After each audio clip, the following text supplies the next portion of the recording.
시청자 여러분 안녕하세요. 주식 상담 전화 주상전화 오늘 하루 진행을 맡은 장유진입니다. 자, 최근 지수 공방전을 벌이고 있는 우리 시장. 코스피가 오늘 참 아쉽게도 2600선을 다시 한번 내어주고 말았습니다. 오늘 삼성전자를 필두로 10월 어닝 시즌이 시작됐지만 다소 아쉬운 내용들 속에 이 외인과 기관의 투심을 자극하기는 좀 어려웠는데요.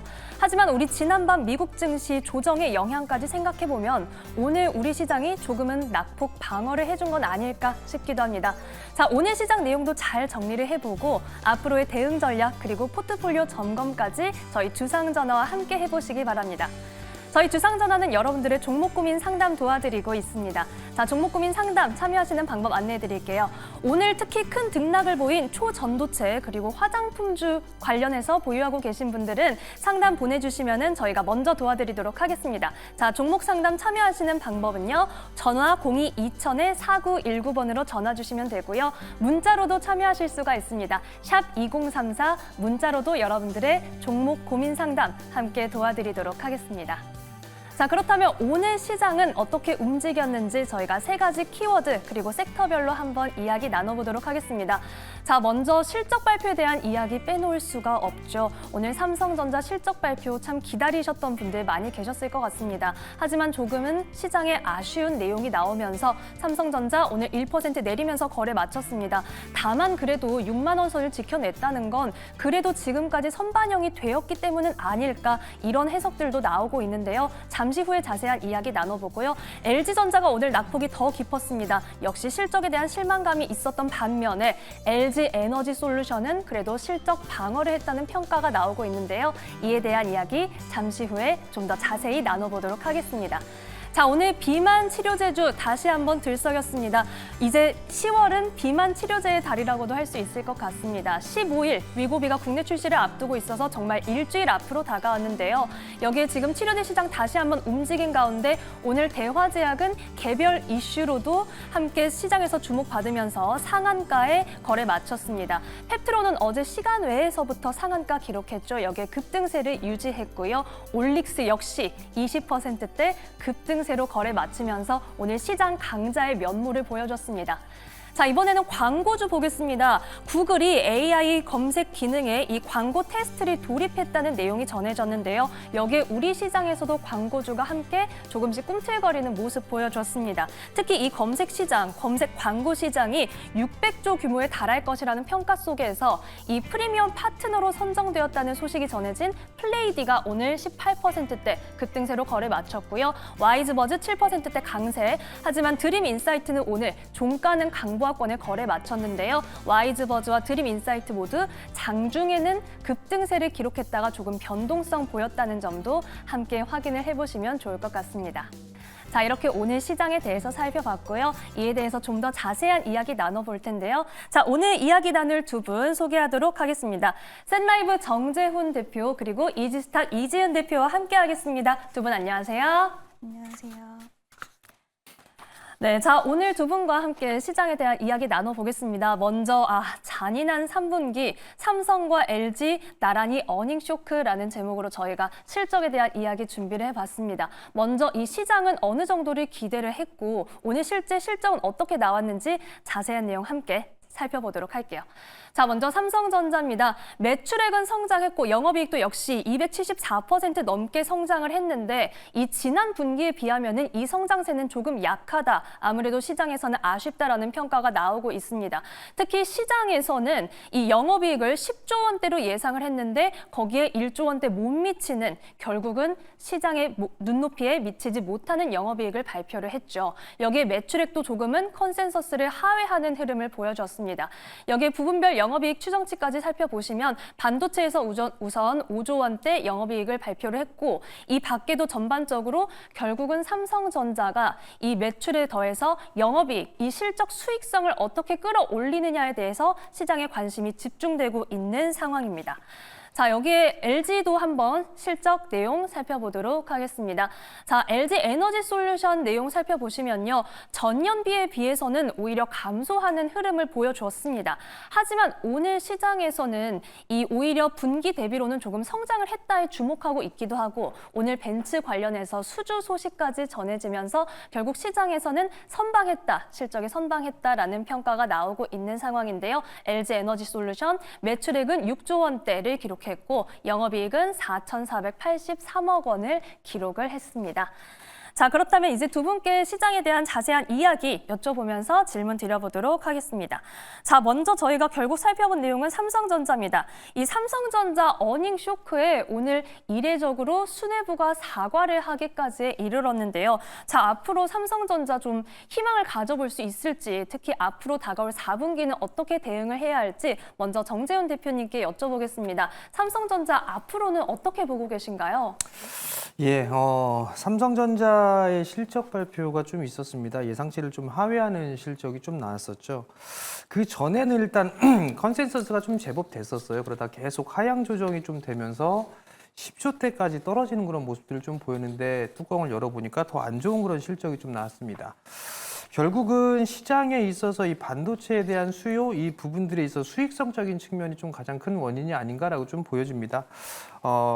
외국인 투자자들이 상당히 좀 매도세가 거칠게 좀 나와주는 그런 모습들을 좀 보였었는데 7월 달에 고점을 치고 난 이후에 두 번의 큰 하락이 있었죠. 첫 번째는 뭐 엔캐리 자금에 대한 부분들, 그리고 두 번째는 반도체에 좀 겨울이 왔느냐 뭐 이런 얘기들이 좀 나오면서 매도세를 좀 부추기는 그런 모습들을 좀 보였습니다.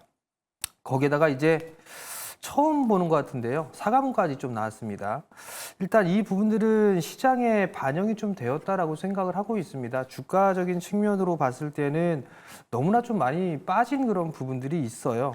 결국 이게 금융위기 때라든가 뭐 이런 정도의 수준까지도 좀 밀려 내려온 그런 상황들이거든요. PBR 기준으로 따져보게 되면 이제 한 배 정도 수준까지 남아 있는 그런 상황들입니다. 내년도 기준으로 보게 되면 PBR은 한 배를 좀 하회하는 그런 모습들을 좀 보여주고 있거든요.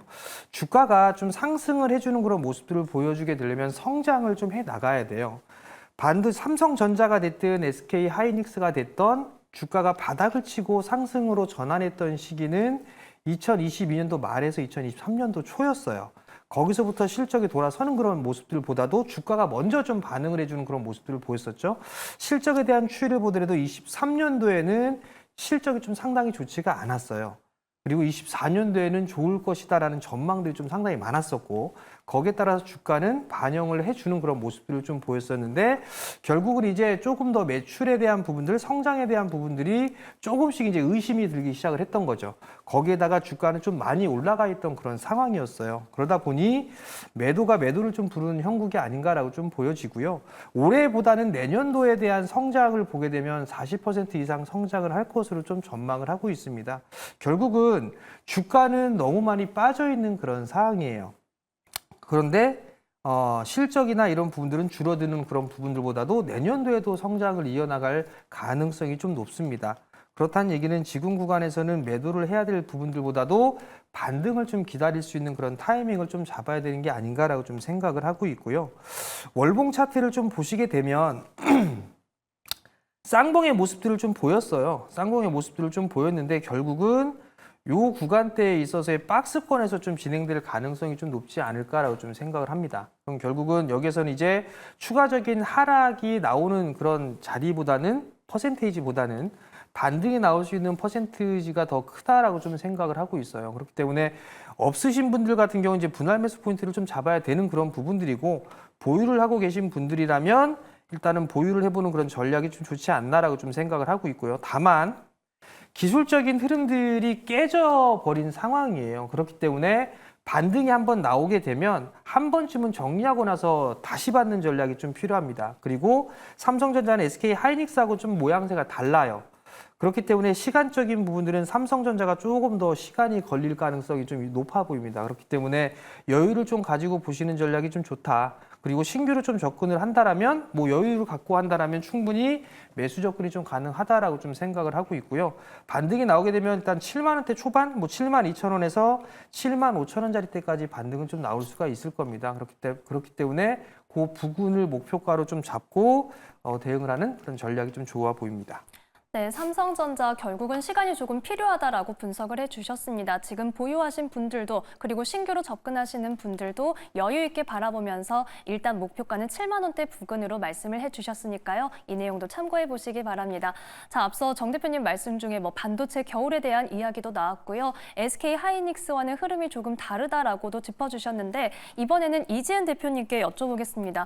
그렇다면 지금 사실 오늘 SK 하이닉스가 낙폭이 더 깊었거든요. 지금 SK 하이닉스는 반대로 좀 접근을 해봐도 괜찮은 시점일지 어떻게 보고 계신가요? 네, 일단은 SK 하이닉스 같은 경우에는 이제 삼성전자보다는 좀 속도가 빠르지 않을까라고 보고 있는데 뭐 여러 가지 이유들이 있겠지만 일단 HBM 쪽으로의 이런 개발 속도가 워낙 또 삼성전자에 비해서 빠르게 치고 나가고 있고 지금 물량 자체도 SK 하이닉스가 거의 흡수를 하고 있기 때문에 이러한 부분들이 삼성전자가 퀄 테스트를 통과하지 못한다라고 했을 땐 좀 지속될 수 있는 여부에 대해서 생각을 해봐야 될 것 같고요. 또 오늘 지금 하나 인더스트리얼 솔루션즈랑 같이 HBM 이제 4에 대해서 핵심 장비를 공동 개발했다라는 이야기가 나왔는데 이 부분에 있어서도 결국 기술력적인 측면에서 격차가 계속해서 벌어지고 있다라는 점. 지금 삼성전자는 HBM3E에 대한 8단도 통과하지 못하는 상황인데 지금 HBM3E 16단 이야기 SK 하이닉스는 나오고 있고 그 다음 세대에 대한 이야기까지 나오고 있기 때문에 이 기술적인 격차에 따른 이런 투심의 또 영향력 그런 부분들을 봤을 때 삼성전자는 지금 가격적으로 봤을 때는 사실 여기서 추가적으로 하락이 더 크게 나오지는 않을 거라고 생각은 하고 있지만 두 종목이 속도의 차이, 기술력에서 오는 속도의 차이는 분명히 존재할 수 있다라고 보고 있고요. 삼성전자는 앞으로도 좀 고난이 좀 있을 수 있는 그런 변동성에 대한 부분들을 장기적인 관점에서 같이 하고자 하시는 분들은 저는 충분히 매수를 분할 관점에서는 유효할 수 있다라고 보고는 있지만 속도적인 측면에서는 지금 단기 반등에서는 SK 하이닉스가 좀 더 빠르지 않을까라고 보고 있습니다.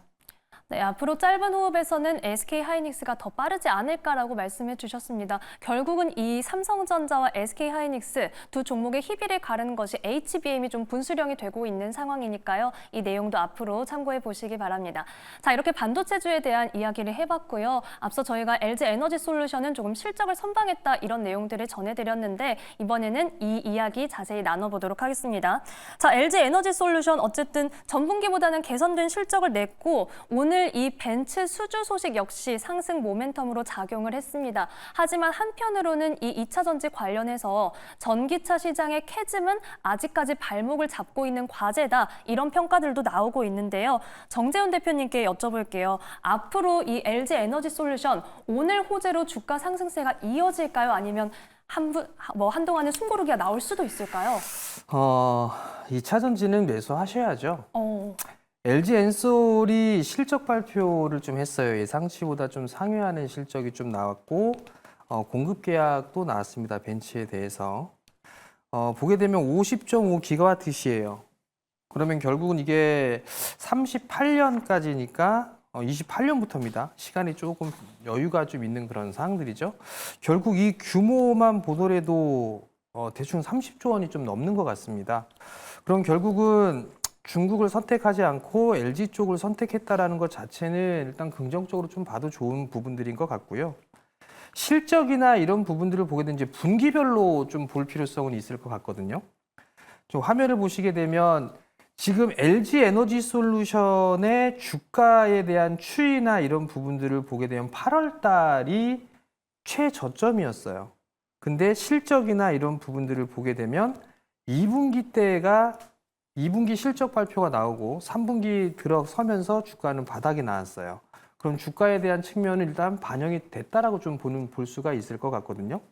근데 향후에 대한 실적이나 이런 부분들을 보게 되면 3분기 실적 잘 나왔고 내년도 올해 4분기라든가 내년 1분기부터는 계속적으로 실적이 좀 증가를 합니다. 연간 기준으로 보게 되면 올해보다는 내년도의 실적이 100% 이상 성장을 해요. 그러면 이 부분들을 그대로 반도체 쪽에 갖다 놓고 한번 보자고요. 그러면 삼성전자 같은 경우도 실적이 안 나왔던 부분들이 2023년도에 제일 안 나왔어요. 차트를 잠깐 보면서 좀 말씀을 드리게 되면 삼성전자가 주가가 바닥이 나왔던 부분들은 2022년도에 3분기 말에 바닥이 나왔어요. 근데 실적이나 이런 부분들을 놓고 보게 된다라면 분기적으로 보게 되면 3분기 때가 2분기 때가 좀 제일 안 좋게 나왔어요. 그러면서 실적이 회복을 해 나가는 그런 모습들을 보이면서 주가는 상승을 했죠. 주가가 사실 더 많이 빨리 반응을 했습니다. 그런 측면에서 놓고 보게 되면 LG에너지솔루션 같은 경우도 추가적인 주가는 바닥을 쳤다라고 볼 수가 있을 것 같아요. 그러면 결국은 LG엔솔이 지금 현재는 2차 전지 쪽에 있어서의 대장 역할을 하고 있는 그런 사항들입니다.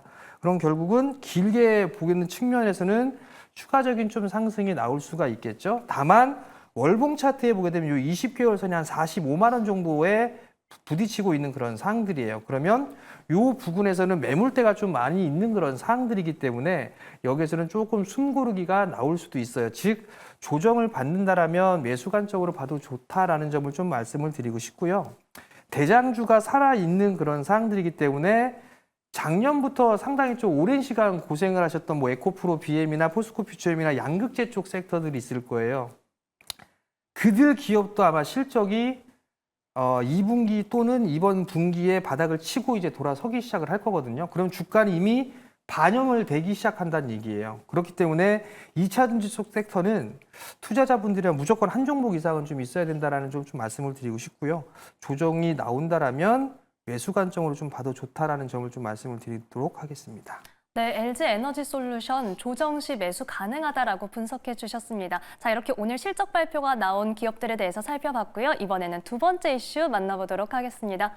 자, 오늘의 두 번째 이슈로는 저희 비만 치료제에 대한 이야기 준비를 했습니다. 결국은 이 10월 15일 위고비가 이제 출시가 될 예정입니다. 이 출시 기대감 속에서 관련주들은 계속해서 움직이는 흐름을 보여줬는데요. 이 일정 후에는 재료 소멸로 좀 조정이 나오게 될지 혹은 앞으로 상승 흐름을 이어가게 될지 이번에는 이지은 대표님께 여쭤볼게요. 비만 치료제 관련주 어떻게 보고 계신가요?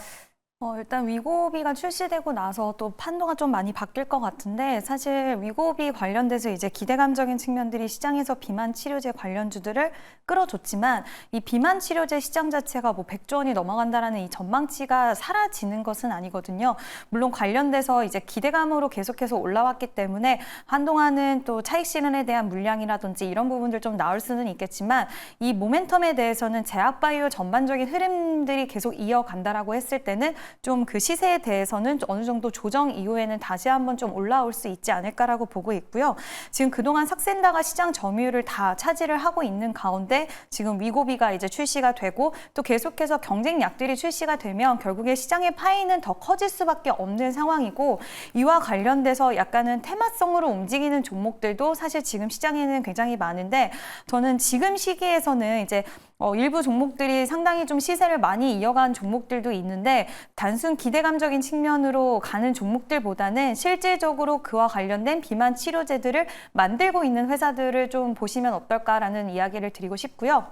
이제 뭐 대표적으로 한미약품 같은 경우에도 작년에 뭐 비만 치료제 이야기 나올 때 임상 결과 나오려면 아직 너무 멀었다 이런 얘기 나왔지만 지금 2025년 상반기에는 다양한 R&D에 대한 파이프라인 모멘텀도 또 가지고 있는 만큼 그 기대감적인 측면과 또 결과치를 도출해내는 시기가 거의 또 임박을 한 부분들도 있기 때문에 이제는 약간 테마성의 종목들 물론 단기적으로 변동성이 크고 이슈가 나올 때마다 움직임이 워낙 있기 때문에 단기적인 수익을 좀 챙길 수 있는 부분들도 있지만 시세의 연속성이 지금 나왔던 기간이 좀 있기 때문에 그 이후에 뭐 차익 실현의 물량이라든지 이런 부분 좀 있을 수 있어서 이거를 신규 진입으로 할 때는 항상 좀 조심성 가지고 가셔야 될 것 같고요. 뭐 한미약품이라든지 이런 약간의 실적도 잘 나오는 기업들 위주로의 지금은 시선도 한번 같이 돌려보시고 양쪽으로 좀 단기 관점, 중장기적인 관점 이렇게 해서 긍정적인 관점으로 비만 치료제 시장은 좀 보셔도 되지 않을까라는 의견 드리고 싶습니다.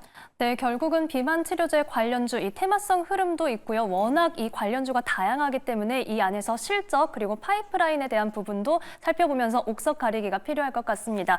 자, 이번에는 펩트론에 대한 이야기 정재훈 대표님께 여쭤볼게요. 어제 시간의 상한가를 기록을 했고 오늘도 급등세를 결국은 연출했습니다. 이 일라이릴리와 장기 지속형 주사제 플랫폼 기술평가 계약 체결 소식이 전해졌는데 이 앞으로 계속해서 일라이릴리와의 파트너십 속에 시장의 새로운 강자로 부각될 수 있을까요? 우선 뭐 펩트론과의 계약을 맺었다라는 것 자체는 이 기술력이 있다라고 좀 인정을 해줘야 될 필요성은 있을 것 같습니다.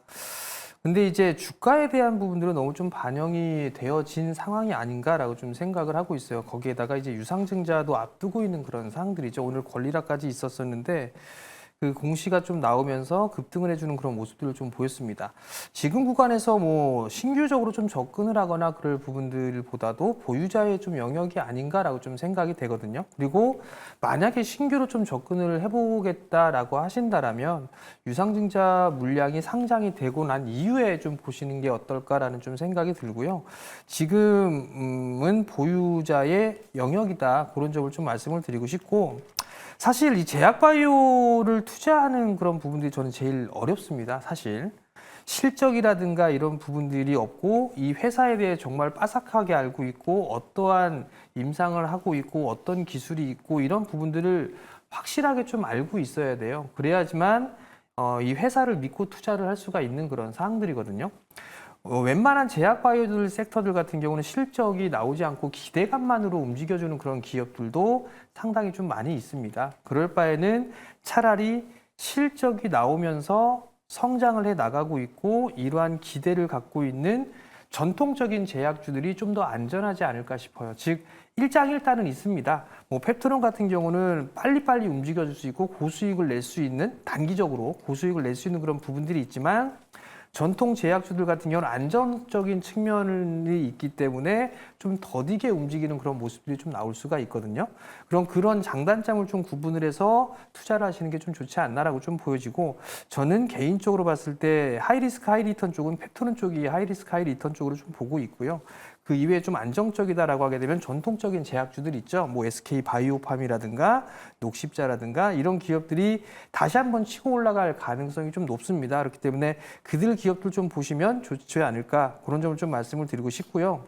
올라가지 않은 기업들을 좀 보고 싶다라고 하게 되면 신약 개발에서 뭐 이중항체 쪽에 있어서 ABL 바이오 같은 기업도 있어요. 그 기업도 있는데 실적이 마찬가지로 좀 나오지가 않습니다. 그렇기 때문에 트레이딩 관점으로 좀 접근을 해주시면 좋을 것 같고 거래드리고 싶은 건 일단은 전통 제약주들을 봤으면 좋겠다. 그 점까지 좀 말씀드리겠습니다. 네, 펩트론은 보유자의 영역이다. 그리고 전통적인 다른 제약주들 눈여겨볼 수 있다라고 분석해 주셨습니다. 자, 이렇게 두 분과 시장에 대한 이야기 나눠봤고요. 저희는 이제는 본격적인 종목 상담으로 다시 돌아오겠습니다.